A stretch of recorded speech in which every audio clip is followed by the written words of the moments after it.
Y bien, pues estamos ahora con Javier Ismodes, él es candidato al gobierno regional de Arequipa. Ya el lunes se vence el plazo para las inscripciones de candidaturas. Él es candidato por el movimiento regional Juntos por el Sur, que tiene como símbolo estos dos, no sé si podemos ponchar acá, dos rocotitos. Javier, ¿cómo estás? Buenas noches, ¿cómo le va? Muy bien, muchas gracias. Bueno, ¿cuál es su digamos, apreciación del gobierno regional que ha llevado adelante Guillén?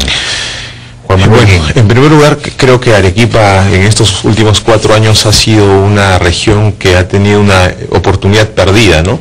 Con un presupuesto que en 4 años supera los 1.100 millones de dólares, el nivel de fortalecimiento de la infraestructura, de la promoción de la competitividad y el desarrollo en general de Arequipa como región ha sido poco, salvo la inercia y crecimiento casi natural como consecuencia de actividades tradicionales de Arequipa, como es la minería, con un sector textil algo debilitado por la crisis, pero fundamentalmente la minería y la construcción son las que han hecho que haya un envión económico, pero que no forma parte de una política de desarrollo regional, que es lo que Arequipa necesita. Eso le iba a decir, porque los últimos 3 o 4 años el empleo, en fin, la economía en Arequipa ha crecido. Arequipa estaba languideciendo, digamos, durante años, y de pronto había una movilización económica. Así es, esta ha obedecido pues a este boom minero que ha generado una reactivación de la construcción, y como usted sabe, cuando se reactiva la construcción, claro, se reactiva la economía, pero probablemente en Arequipa algún día suframos una suerte de enfermedad holandesa, es decir, de poca competitividad en otras actividades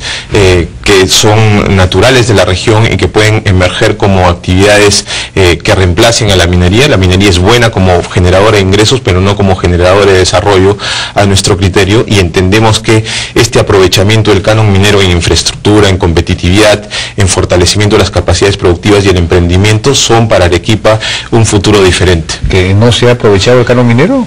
No, porque el nivel de infraestructura pues es bajísimo. Si nosotros hacemos un análisis de capacidad de gasto y gestión, es muy deficiente actualmente. O sea que no ha habido inversión pública importante.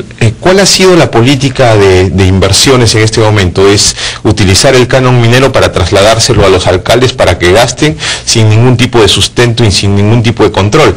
Existe, por ejemplo, un pueblo en la provincia de Cayoma a la que el presidente regional le ha asignado 3 millones de soles para una carretera, y esa carretera nunca ha existido, ¿no? Entonces, definitivamente hay poco control, poca capacidad de gasto, y no hay una visión estratégica que permita pues que Arequipa sea competitiva. Tenemos unas grandes deficiencias en carreteras de interconexión regional, grandes deficiencias en el tema agrícola, fortalecimiento, por ejemplo, de reconversión del agro, fortalecimiento del tema de mejoramiento del riego, o sea, tecnificación, o por ejemplo, mejora de las capacidades de los productores de alpaca como un gran clúster que Arequipa necesita fortalecer y formalizar. Bueno, pero los productores de alpaca están en Puno. Arequipa es la segunda o tercera zona de producción alpaquera. Existe lo que se denomina un centro de competitividad y un centro de crianza de camélidos sudamericanos, y sin embargo las deficiencias aparecen siempre en cada invierno, ¿no? O sea, cada vez los productores tienen serias deficiencias para mejorar su precio, tienen problemas para protegerse de los friajes, y como le decía, se necesitan políticas públicas que permitan pues fortalecer actividades que vayan alrededor de la minería para incentivar el crecimiento económico, no solamente dependiendo de una sola actividad.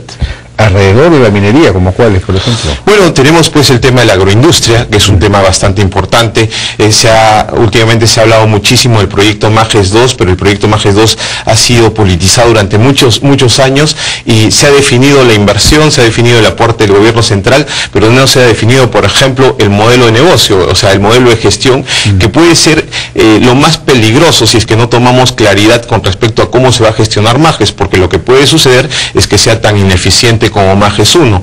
Entendemos que gestionar Majes adecuadamente significa armar una cadena productiva en donde haya participación evidentemente de los pequeños, de los productores arequipeños, pero también medianas y grandes empresas que ayuden a la transferencia tecnológica, a la reconversión y a la agroexportación, que es lo que finalmente Majes requiere. Pero que Majes en este momento deben ser las tierras más caras y rendimiento más bajo, ¿no? Creo que hay alfalfa ahí. Así es, claro, Majes 1, por ejemplo, tiene niveles de precio actual sumamente altos, con rendimiento muy bajo, gran desperdicio de agua, y si nosotros tratamos de pensar que Majes 2 debe ser lo mismo, lo que estaríamos haciendo es que los arequipeños y los peruanos en general financiemos un proyecto absolutamente ineficiente si es que no se consolida un modelo de gestión moderna, adecuado y competitivo. Ahora, menciona usted la minería como, digamos, la fuente de los ingresos que permiten después reinvertir en infraestructura o organizar otras actividades alrededor de eso. Pero hay una oposición a la minería, por ejemplo, en el caso de Tía María no tiene solución hasta ahora, ¿no? Claro, el tema de Tía María es un tema que se ha politizado en exceso. Entendemos que la minería, como dije anteriormente, es una generadora de recursos, pero también tiene que haber una suerte de definición sobre en qué aporta la minería para el desarrollo. Y lo que ha sucedido en Tía María es que había una muy mala comunicación de parte de la compañía, una politización de parte de gente que ahora está en la mesa de concertación para integrar, pero que todos son candidatos políticos a la municipalidad de Cocachacra. Entonces, creo que por un tema de ética, quien está formando parte de esa mesa de concertación no tiene que ser político, no tiene que tener activismo político, de repente gremial, y finalmente el rol del gobierno regional es un rol articulador y un rol concertador. No tiene que haber una posición presidencial a favor del paro de la marcha, tiene que haber una posición destinada a que suceda, por ejemplo, lo que ha pasado en Las Bambas. O sea, en Las Bambas lo que ocurrió es que hubo una licencia social, se invirtió en un fideicomiso de desarrollo y ese fideicomiso ha permitido que Apurímac tenga un nivel de inversión en temas sociales, de infraestructura adecuados. Creo que lo mismo puede jugarse en el tema de Tía María, con un fideicomiso de inversión que permita que la provincia de Islay pueda desarrollarse, pero que también hay un nivel de equilibrio entre el manejo ambiental sostenible, entre la actividad minera, pero con un desarrollo efectivo de la provincia de Islay, que ha tenido serios problemas de deserción o de migración de la provincia hacia otras ciudades. Islay es una provincia muy grande, pero que apenas tiene 48 o 49 mil habitantes. Y a su juicio, ¿cuál fue el problema? ¿Por qué se ha llegado a este nivel de desentendimiento entre la empresa, digamos, y la población? Lo que decía hace un momento, ¿no?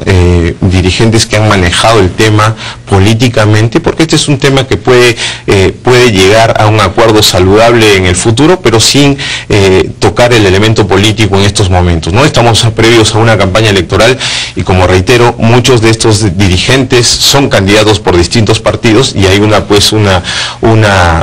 conflicto ético para participar en este proceso de negociación.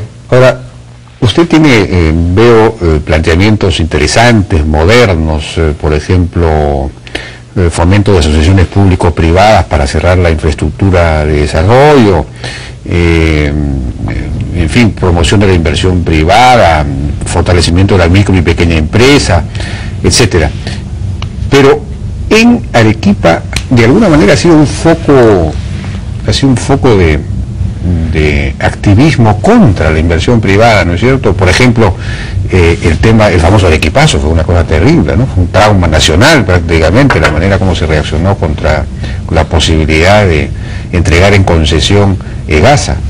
Entonces, hay un sector muy ideológicamente muy radical, ¿no?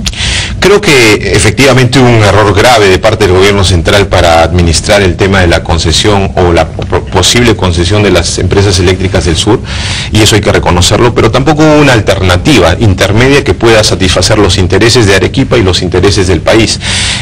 Pero más allá de la situación del arequipazo, lo que sucede es que Arequipa, a partir de ese envión económico que se sustenta actualmente en la minería, ha generado una nueva clase media, casi al estilo del libro de Arellano, ¿no? En el sector C y en el sector D hay ganas de emprender, hay ganas de crecer, y creo que un discurso radical en estos momentos en Arequipa ya no funciona. Lo que nosotros queremos hacerle conocer al poblador es que efectivamente Arequipa es una región con gran potencialidad y de lo que se trata es de buscar las mayores oportunidades para la gente, sobre todo la que más necesita, a través de una actividad que inclusive un autor famoso que acaba de fallecer hace unos meses, Prajalat, dice, ¿no? Cómo fomentar el emprendimiento y la innovación a partir de los sectores de la base de la pirámide, el sector C y D, que creo que es lo que promueve el desarrollo, lo que genera el empleo y lo que promueve también la competitividad. ¿Cómo haría usted para fomentar el desarrollo de ese nivel? Bueno, definitivamente nosotros en nuestra propuesta tenemos la alternativa de crear un fondo de inversión